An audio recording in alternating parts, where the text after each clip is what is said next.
Good evening, good morning, good afternoon. Coming live from Fair Heart, Soul and God, and that's you, and that's you, and that's me, and that's me. I hope all of you. Okay, so I am decreasing videos. I've had a lot of issues actually since we put the part of the police brutality videos on John's video on his station. We don't really promote anything. I also have a Cura, and we post some stuff on there. It was a tampered video. Court keeps getting postponed. They've actually keep just violating more civil rights law within the courts. So they keep adding things. They want me to be incompetent. You have to prove that someone's incompetent as if they don't know what they're doing. This is all illegal. And hypocrites and liars are in serious trouble with God. I think it's because our world is so wrapped up in fakeness that people seem to just throw it off as not a big deal. But you can find hundreds and hundreds of references in the Bible. We will be looking at Matthew 23.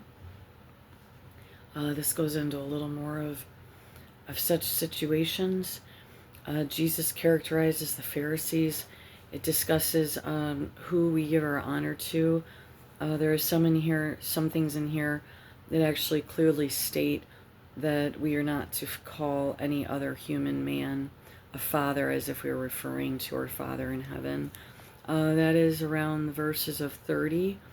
This is actually very upsetting for God because He is our only true spiritual Father. All others are teachers or ministers. It discusses that He would rather someone have good character, avoiding lying, deceit, and hypocrisy, opposed to worrying how much money they give because their money will not make up for their sins. Lying and hypocrisy destroy families, communities, churches, and society. Our politics, our governments are run on hypocrisy and lies and cover-ups. And that was one of my missions for coming on. I was raised within major lies, deceit, and abuse. And those that were actually the ones that knew what was going on were either ousted, abused more, or the law was used against them. I started to disconnect very heavily from family at an early age. Anytime exposure or interactions were actually created, someone was either making trouble, lies, threats, and then therefore they would then turn that back on the actual victim and the family. Money is worshipped. Money is the most important, and feelings or even any questions of truth or what actually happened was not allowed. In the process of decades of these lies and deceit and hypocrisy, our family pretty much disintegrated down to very few people, and everyone just kind of dispersed. It wasn't all at once. It started 30 some years ago, but slowly but surely family kind of just disintegrated. And I think even prior, most of the holidays were just fake. I think there was so much dishonesty and no clarity within the family units that it literally just ended up down to barely anything. And then there was the scapegoats in the family. So I come from more of a cult-like setup. Then my brother then brought in a very controlling wife. They started dating when I was in high school.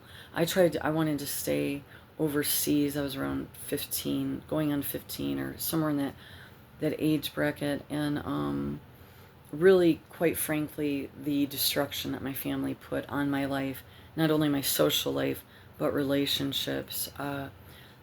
The deceased brother notoriously threatened some of my associates in school. I wasn't even in any kind of foul play. I was actually a very productive student. Or in school, I was active in a lot of extracurriculars and had outside sports activity. Most of my family should have been committed prior to me being born, but the ones that raised me committed or in prison, but they just luckily had me at the end to to just deposit and just do crazy, crazy stuff. And slowly but surely the family fell apart. Not because just of me. So many lies and deceit and cover-ups. So Jesus characterized the Pharisees. This is chapter 23. I've read it before. We're almost to Easter, and we'll get going here. Then spake Jesus in the multitudes and to his disciples, saying, the scribes and the Pharisees sit in Moses' seat. All therefore, whatsoever they bid you observe, that observe, and do, but do not, yea, after their works, for they say, and do not. Hypocrisy. So what they're preaching, what they're saying, but then they're going and doing the opposite of what they're saying. For they bind heavy burdens and grievous to be borne, and lay them on men's and women's shoulders, but they themselves will not move them with one of their fingers. That's blame shifting, lies, deceit, using people. So instead of lessening the burden of the community or society, they actually lay more burdens of ritualistic abuse and religiosity upon the people, which therefore is fake, lies, and hypocrisy, and it actually does enrage God. Most of our world is being destroyed because of decades upon decades of lies, of abuse of children, and the use of scapegoats and certain people and family units. They started chipping away at the family unit a long time ago through government programs, and excess overreach, and not only schools of learning, churches, and other institutions. This is predicted as part of the decline of society. It's in many documentations of people that were visionaries, philosophies, religions, and even historically speaking, that the road that has been treaded of cover-ups and lies and things being advertised as one thing, but they're actually quite the opposite, has destroyed our world. People that scream and yell about human rights and freedom, but they want to have the right to murder the unborn, to dictate how you control your medical procedures on your body, but yet are hypocrites in their actual stance on human freedom and the right to life for every human being that's ever born. You have family networks still to this day, 2025, who literally bind people by control, and they will oust the truth teller. They will oust the one that wants help, even the one that wants help for the family, who has taken the burdens on of the deceit and lies and hypocrisy. And most families pick at least one person to deposit and dump on. Once the dump releases themselves, or God frees them from the abuse network, usually the entire network falls to pieces, and the last ones remaining are still just the ones putting up with the excess control, be it's motivated by a monetary gain, or they're held by some kind of financial control, living arrangements, who knows what. It's a servitude, and the only person that we're to be a servant to is God. And those that we are to care for and love equally, those are the people that the Lord chooses for us to serve equally in whatever unit we're in. When the powers are unbalanced and people are being treated like the rulers, and then you have the minions, it's not a family. It's not a family. It's literally a war zone of chaos, pain and anguish, and healing that is refused, it's shut down, it's blocked. And actually those that want to heal or seek refuge in something of higher meaning are actually ostracized, shunned, and in some instances even destroyed within their own places that they live.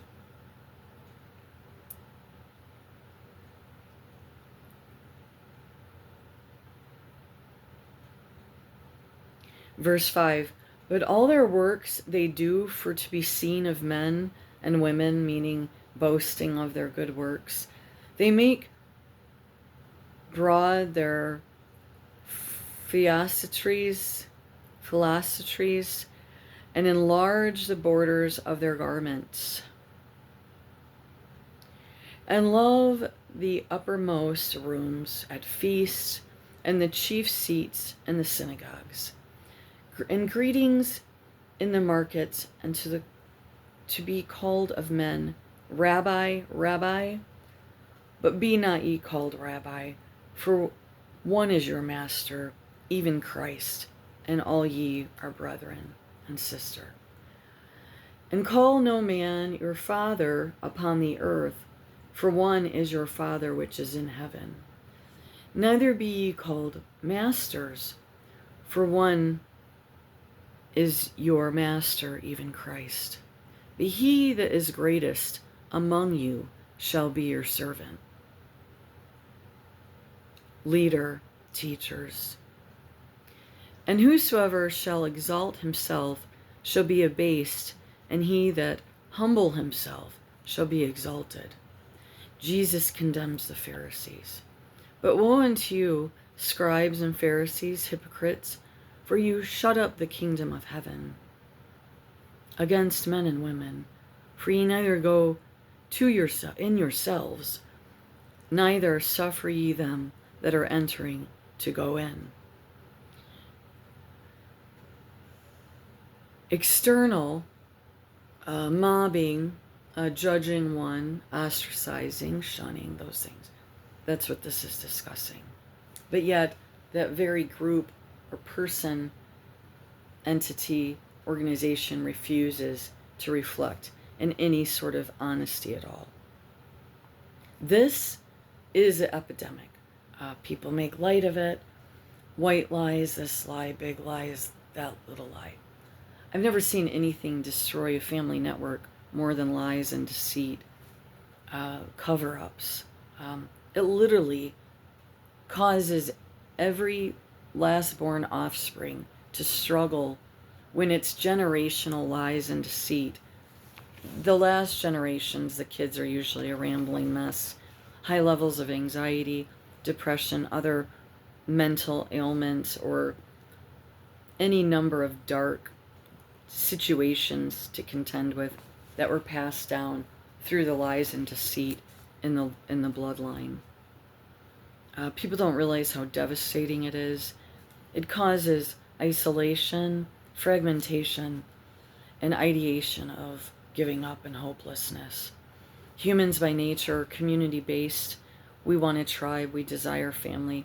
We desire human connection. When you have the elders in a family setting who refuse honesty, shut people down, and use control, manipulation, and secret games, they destroy their own family.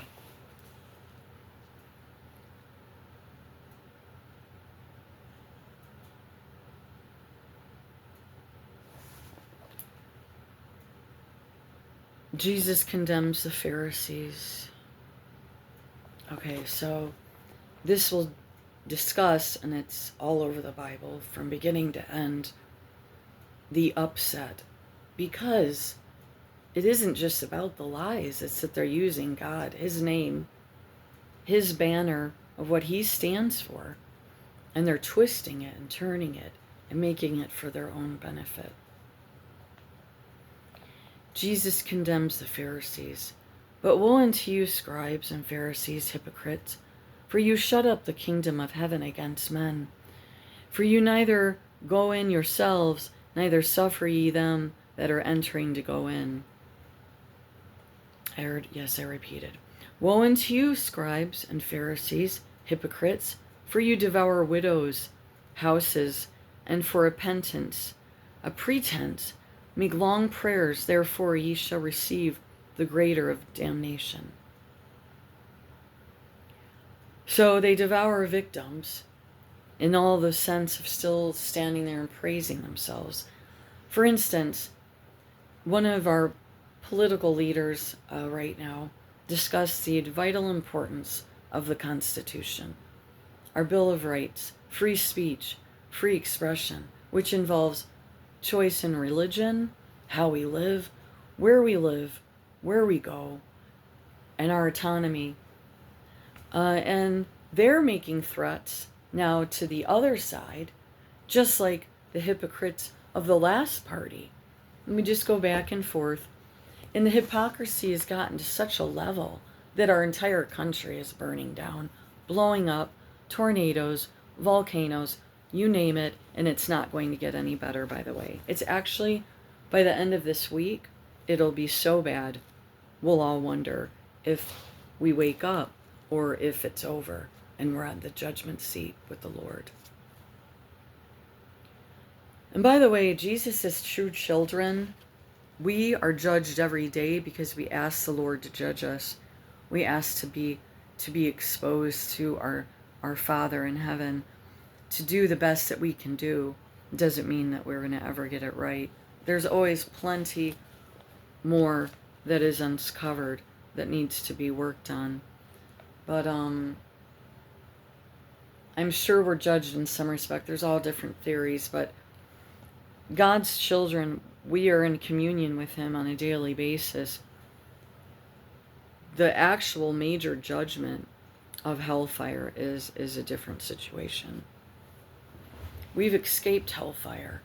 We know who our Father is, and we don't go around destroying other people's lives purposely, using the powers that we have in our surroundings to bring a living hell to others. Woe to you that did that. Oh, goodness. The burdens, the heavy laden, just secretive. I mean, how can you look at yourself in the mirror? How can you even function and deal with yourself at all?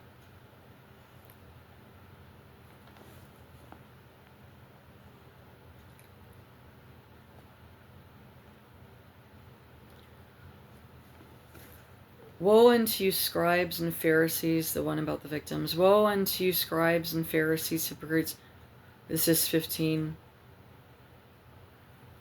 For ye compass sea and land to make one proselyte. And when he is made, you make him twofold more the child of hell than yourselves. So because of their hypocrisy, and it goes on, and they actually throw that burden on the childs of the next generations. So when you see where we are now in the state, that is from the children's parents and their parents, and all this cover up and deceit, and then the burden is born upon the last offspring. And that's what you see. It's pretty obvious.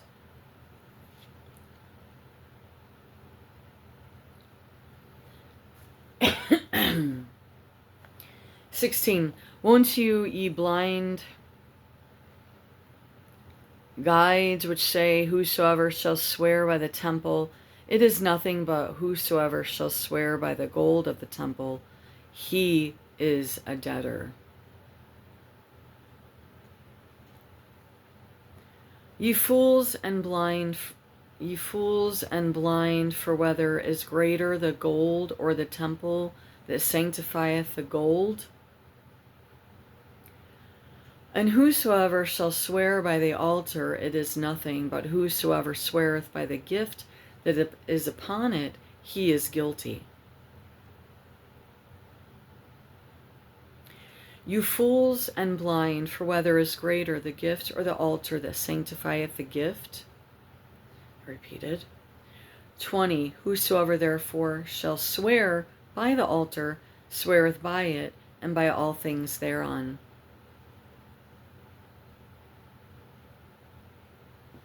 And whosoever shall swear by the temple sweareth by it, and by himself dwelleth therein.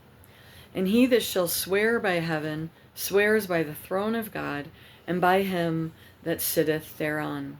Woe unto you, scribes and Pharisees, hypocrites! For you pay tithe of mint and anise and cumin, and have omitted the weightier matters of the law: judgment, mercy, and faith. These ought ye to have done, and not to leave the other undone. You blind guides, which strain at a gnat and swallow a camel.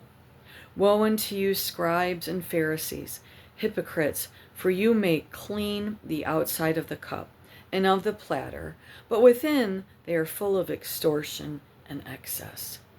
Though blind Pharisee, cleanse first that which is within the cup and platter, and then the outside of them may be clean also. Have you ever met families like that, or groups or entities? They get all spiffed up on the outside, but they've never dealt with the demons within the family unit.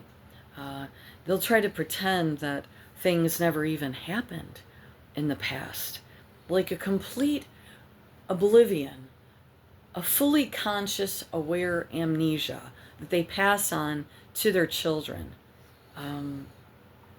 Nothing seriously can enrage the Lord more than bringing children up in the biggest lies and cover-ups.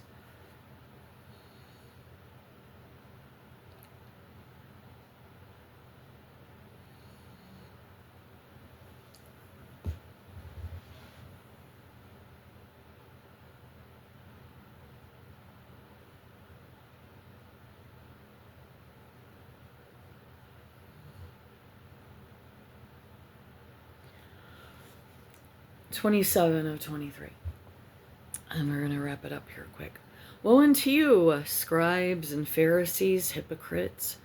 For you are like unto wifted sepulchres, which indeed appear beautiful outward, but are within full of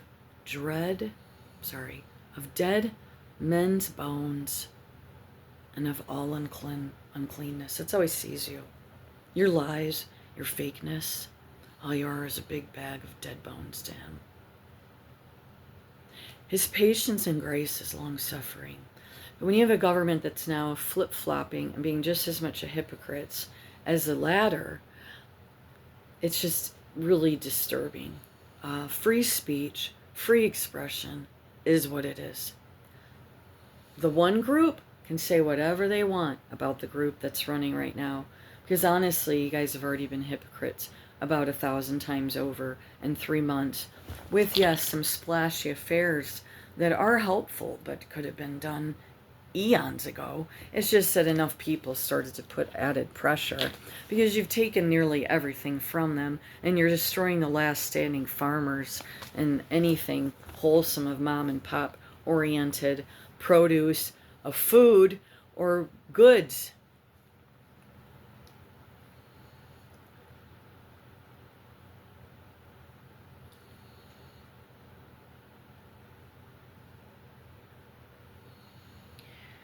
(28) Even so ye also onwardly appear righteous unto men and women, but within ye are full of hypocrisy and iniquity.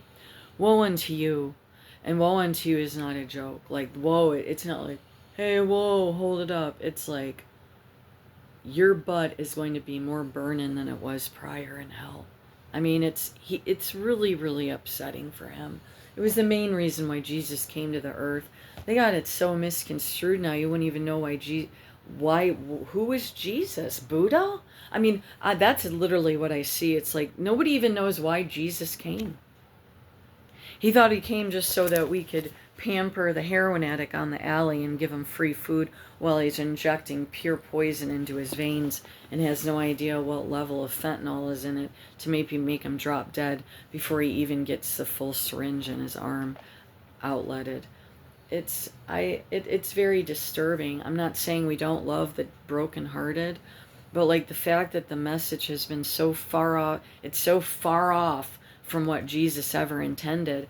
And therefore, he is allowing the destruction of America and the world. He's had enough.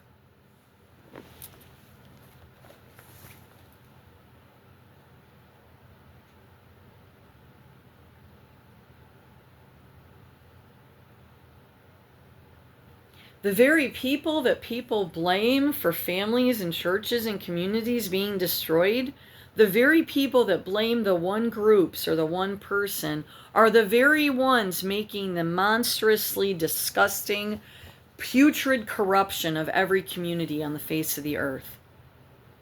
And they will target the one that knows the truth, and they will just make their life a living hell day in and day out, while they proceed to re-victimize the ignorant and those that are downtrodden and don't know any different. And they base all of their existence and power on guilt, shame, control, and entrapment. Meantime, the devil is running rampant, and he's actually growing, but people are waking up more quickly as of recent. We've heard of different locations, even in America, where it was so excessively liberal, and some people are actually starting to wake up.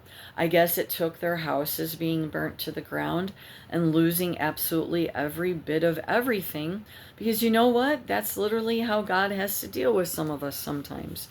So, and some never have to see that. Some are so disturbing, God just lets them live longer, and then they have to deal with God on Judgment Day. So,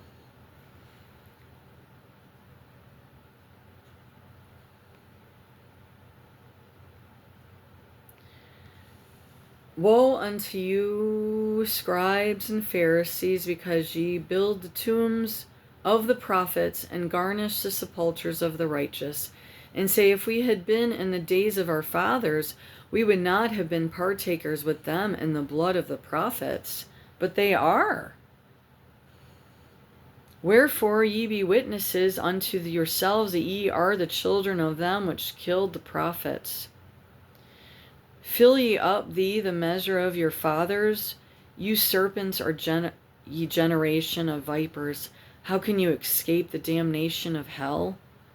Wherefore, behold, I send unto you prophets, and wise men, and women, and scribes, and some of them ye shall kill and crucify, and some of them shall ye scourge in your synagogues, and persecute them from city to city. They that upon you may come all the righteous blood shed upon the earth, from the blood of righteous Abel unto the blood of Zechariah, son of Berechias, whom ye shall between the temple and altar. Verily I say unto you, all these things shall come upon this generation. Jesus laments over Jerusalem. And I'll wrap up quick. You didn't save me from nothing, family. Actually, I would have been better off in prison in 2002, and I would have escaped, and then you could have the blood on your hands of what you would have made of my son, because it was bad what you guys were doing.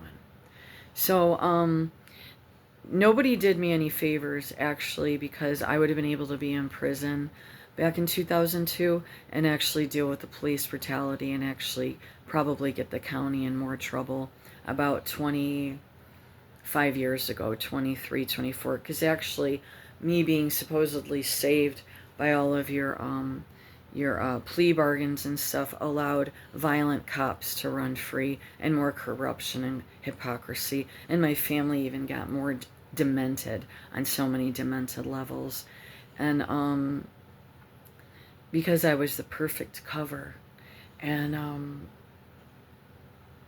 that cover has been long gone, and they'll have to deal with the repercussions of what they did, not only to me but my child, and what they made him witness, which was completely avoidable, and what they subjected him to, and the bribes and the coercion and the encouragement to abuse his mother, not only physically but mentally.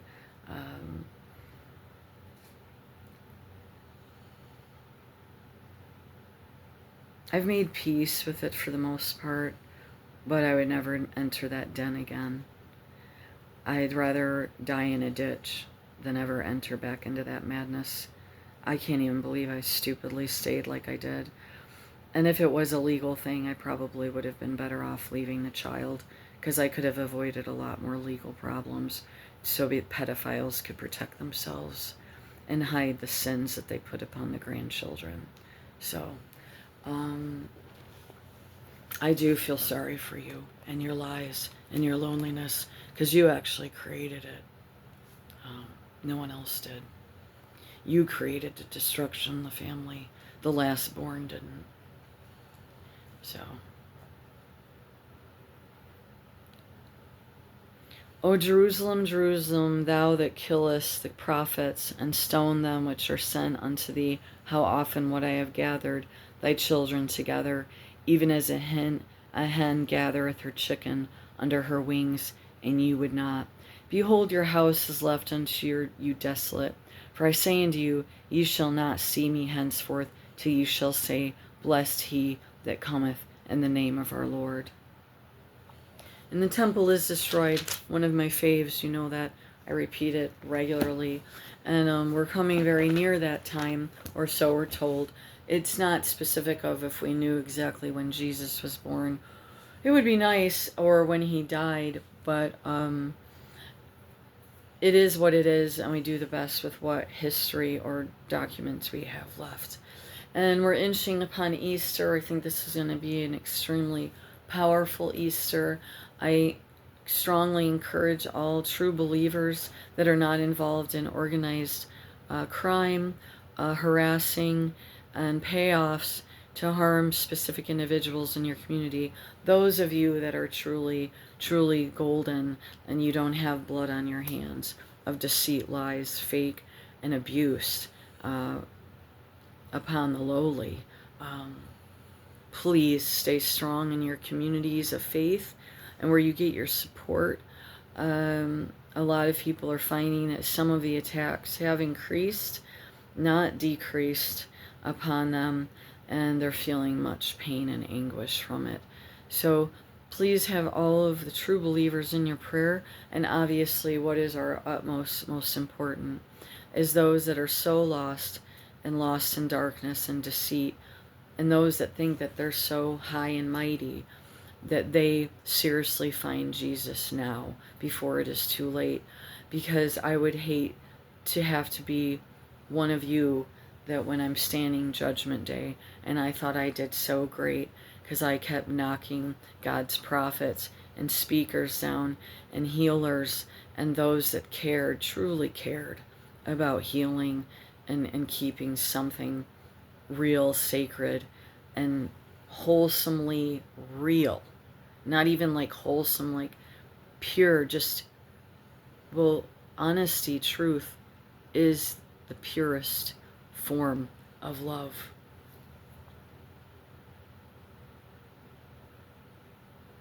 So, when we get mad at people and they tell us the truth, but they're not doing it in a gang up fashion and telling us to shut up, that we don't know what we're talking about. When we present the truth, never, ever, ever expect it to be taken wholeheartedly well, especially if you're dealing with a bunch of vipers and lying serpents who wait on money and serve evil just to get a few more bucks in their pocket. My hands are clean. I don't have those burdens. My burdens with the Lord are that I can't believe how many people are still like swan diving into hell, and they're running our country. So you all have a great day. They're running our towns, our courthouses, the jails, the police, everywhere. It's disturbing. And they've allowed cartels in to the government, and they've been working hand in hand with the cartels, but it's just so blatantly obvious. It's just so disturbing. So but see, I don't have that burden per se. I have the burden, the heavy burden of I still have to warn people that they're literally running to hell, and they're pointing their finger and mocking the very one that they probably specifically shouldn't have been doing that to. Like, out of all the lineup of people that they should have been just targeting and doing what they did. That was like literally the last person they should have been terrorizing. And Jesus will be giving this message in person sooner than later. I love you. I wouldn't want to be you. Definitely wouldn't want to be me. But this is what I do know. I don't have all that rambling mess in my mind like all those people I knew with the lies and cover-ups and to hurt people, to plan out to hurt people. It stores up a lot of energy in the body, by the way, a lot in the mind. And then depending on how down and dirty you are, the lies become a big mixed up mess, and you don't know if you're coming or going, and that you literally create your own false amnesia reality. And I don't know about you, but I used to do it because I was trained as a child to do it, and I had to do it to survive a lot of situations behind closed doors. Was that the scariest thing in my late teens, early 20s was to see truth. I think it was literally more painful than the truth of my upbringing, the truth of what I came from. And I begged God to show me the truth because I was such a confused, rambled mess from my upbringing, and I really, truly was. And it was designed that way. That was how the network was ran. And the later born generations have suffered from it in the group I came from, in one way or another. And I always was seeking truth, even before I got in a deeper relationship with Jesus. And I was becoming quite agnostic in high school, but I still had a very strong curiosity for original religions, original spiritual beliefs, like ancient all the way up. And I was always drawn towards philosophy and different literatures and histories. And I can honestly say, if you can get used to when truth is revealed to you, you will. And just ask God to comfort you during the process, because honestly, some truths are so shocking, it will affect your body. It can affect every part of you. Just think of an example of if you're married to someone and you had no idea they had been cheating on you, and you have a family with them, and you find out, and what it does to your body. That's literally what it can feel like when you realize that your entire life was based in lies and deceit, and that whoever in that unit was to rise up to try to find the truth would be literally have attempted murders put on their life. And if that wasn't successful, just get them locked up. Just do whatever they could to shut them up. And families live that way. I visited many hospitals, and not just psych wards. And but where I've seen the most scapegoats and those abused the most were actually in psych wards. Families, they'll pick one, and they will deposit all of the shit on them. And they like it. They like it. It makes them feel better about what they think there are, and it helps perpetuate the denial. And in essence, what they'll do is they'll literally slow kill that one family member for fear of the truth getting out. And I've seen it time and time again in different groups. They just thought I was going to AA or something like that. They don't know what was going on. My first therapist was around 19, and I also had a counselor I was going to at the church at the time. And everyone that loved me at that time knew if I didn't get away from my family, they were going to just destroy everything good that could have come my way. And then I added more malignance with my first marriage. But God has a reason, and even if it was all my pure mistakes, I've found God take some of my most horribly messed up mistakes, and nobody will, but it may not happen overnight, but I have seen some real blunders that he fixed, mainly because he knew I was working out of a trauma-based impulse response of survival, and I think that that's why he usually had a lot of grace on me in most instances, because guess what? Out of anything we ever learn or do, he knows our heart. He knows what motivates us. He knows what has motivated us in life, in our lives. He knows what our driving forces are inside.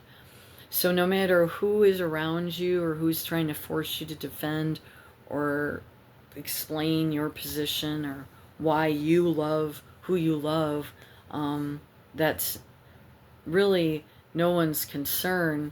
And if you find yourself in a battleground of proving why you love so-and-so or why you forgave them better than so-and-so, chances are that network was destroyed so long ago.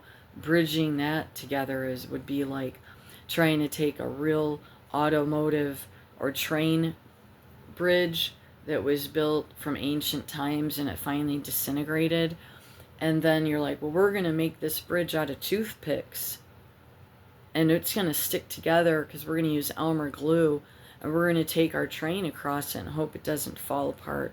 No. The lies came from so long ago, and then you got the kids raised up in it. They don't know if they're coming or going. They seriously don't. And they'll immediately migrate towards false facades because it's the most comfortable. And nobody wants to see the truth. But those that desire the truth know in the long run that it actually allows more like peace and closure, even if they never get closure with the situation that was harming them or that they had harmed. That it, even though truth is more painful to bear or see, it's far more confident filling and independently strong with God. And then when you have truth churches, like true truth communities, it strengthens the cause that they are pursuing with God. So I'm going to try one of these once a week, and then I'm still going to maybe try to scoot out, but I don't think God's really letting me do that anymore.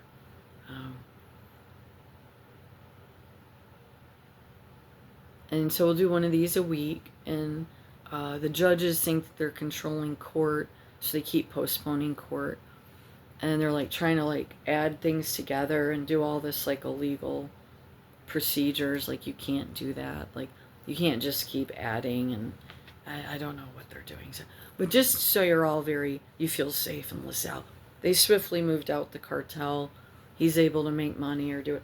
They're freely, you just need to relocate where they're, and you can get your pills, your whores, your prostitute, whatever it is, your breeders, you need a baby. I don't know. I think he's got it all. So just look him up wherever they've swiftly moved him. So he's very in good with the government. So whatever illegal needs you need, they're more than available to you at wherever they shifted him. Meantime, I'll be charged. They have tampered police videos.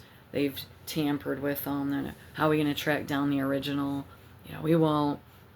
Just keep labeling her. Refuse trial, which is against my civil liberties, even if I had done some really huge things that these supposed theories were that were never proven through video. Okay, well, that blood is on your hands, not mine. So I hope in the 2 months here, judges, you can kind of get your story together better. You might want to get some video proof, maybe get the untampered video from the station, and hopefully help the sheriff fire the half cartel station that you're running there. Because boy, I'm not even done having fun with that. Just waiting for DC to get a little more in order here, and whoever's fired or not fired, and go from there.